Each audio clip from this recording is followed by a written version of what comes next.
ہم گفتگو کا سلسلہ وہیں جوڑتے ہیں جہاں سے ہم نے یہ بات چھوڑی تھی. جو طریقہ کار ہمیں رب العزت نے اپنے رسول کے توسط سے سکھایا وہ کتنا خوبصورت ہے. غصہ آ جائے حالت بدل دیں، کھڑے ہیں بیٹھ جائیں، بیٹھے ہیں لیٹ جائیں. غصہ آیا ہے جگہ بدل دیں، یعنی جہاں پر جن معاملات میں آپ کو غصہ آ رہا ہے اس جگہ کی بجائے کسی اور جگہ چلے جائیں. اور غصہ تو آگ ہے نا، پانی سے بجھا دیں، پی لیں، وضو کر لیں. اور غصہ آئے وَإِمَّا يَنزَغَنَّكَ مِنَ الشَّيْطَانِ نَزْغٌ فَاسْتَعِذْ بِاللَّهِ. اگر تمہیں شیطان کی طرف سے کوئی اکساہٹ محسوس ہو تو اللہ کی پناہ مانگ لو، اللہ کی پناہ مانگ لو. غصے میں اللہ کی پناہ لینا کتنا زیادہ ضروری ہے. اور اس طریقہ کار سے اب دیکھیے کہ جس وقت کوئی اللہ کی پناہ لیتا ہے، پانی پی لیتا ہے، وضو کر لیتا ہے، جگہ بدل لیتا ہے، حالات بدل جاتے ہیں الحمدللہ، اور غصے کے اثرات بھی ریموو ہو جاتے ہیں. لیکن اس کے مقابلے میں جب ایک انسان صرف اپنی جانب دیکھتا ہے اور اپنی مرضی سے اس تکلیف کو دور کرنے کی کوشش کرتا ہے تو اس کا نتیجہ کیسا برآمد ہوتا ہے. غصہ اپنی جگہ پر ہے، ایسی جگہ پہ غصہ نکال لیا جو یعنی جو جگہ اس کے لیے مناسب نہیں. مثلا غصہ کسی بڑے پہ ہے، بچوں پہ نکل گیا. غصہ کسی ایسی شخصیت پر ہے جس سے بدلہ لینے کی قدرت نہیں ہے، تو ظاہر ہے ایسے میں انسان کے اندر کیا تبدیلی آتی ہے، وہ اپنے غصے کو دبا لیتا ہے. لیکن ذلت کا جو احساس اس کے اندر رہ جاتا ہے اس کی وجہ سے اس کی شخصیت کے اندر نامواریاں تو آتی ہیں. تو نبی صلی اللہ علیہ وسلم کی حیات سے ہمیں یہ پتہ چلتا ہے، آپ کی زندگی سے ہمیں یہ پتہ چلتا ہے کہ غصے کے بارے میں کیا طرز عمل اختیار کرنا چاہیے. غصہ ابلیس کا رنگ ہے، ایک رنگ آتا ہے تو دوسرا چلا جاتا ہے. غصہ تو آگ ہے اور آگ کو پانی سے بجھانے کی ضرورت ہے. تو جو اپنے رب کی خاطر غصے کو کنٹرول کرتے ہیں، جو لوگوں کو معاف کر دیتے ہیں، جو اللہ کی پناہ میں آ جاتے ہیں، ان کے اندر کتنی بڑی تبدیلی آ جاتی ہے الحمدللہ. اور آپ دیکھیں کنٹرول کرنے والا عافیت میں ہے، اطمینان میں ہے، سکون میں ہے، لوگ بھی اس سے امن میں ہیں الحمدللہ. سیدہ عائشہ صدیقہ رضی اللہ تعالی عنہا کہتی ہیں کہ میں نے رسول اللہ صلی اللہ علیہ وسلم کو کسی ظلم کا بدلہ چکاتے کبھی نہیں دیکھا جب تک اللہ تعالیٰ کے کسی حرام کردہ فعل سے اس کا تعلق نہ ہو، اور نہ ہی جہاد فی سبیل اللہ کے علاوہ آپ نے کسی کو اپنے ہاتھ سے مارا، اور نہ ہی آپ نے کسی غلام یا اپنی بیوی کو کبھی پیٹا. یہ اللہ کے نبی صلی اللہ علیہ وسلم کی حیات ہے. بے ضرر کسی کو کوئی تکلیف نہیں دی آپ نے. ایسی بے ضرر شخصیت کیسی تبدیلی اپنے اندر لے کے آتی ہے. جو لوگوں کے لیے برا نہیں سوچتا وہی لوگوں کے لیے رحیم اور شفیق ہو سکتا ہے. جو لوگوں کو معاف کرنے کی قدرت رکھتا ہے وہی لوگوں کے ساتھ رحمت اور شفقت کا معاملہ کر سکتا ہے. اسی کے مزاج کے اندر نرمی آتی ہے، وہی کول رہ کے اچھے ڈیسیژنز کر سکتا ہے. اور اب دیکھیے تاریخ انسانی میں غصہ کرنے والوں کے دنیا پر کیا اثرات مرتب ہوئے.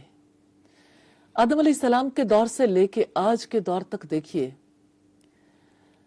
غصے میں کوئی پھٹنے والا ہو جائے، کسی کے اندر ایسی آگ لگے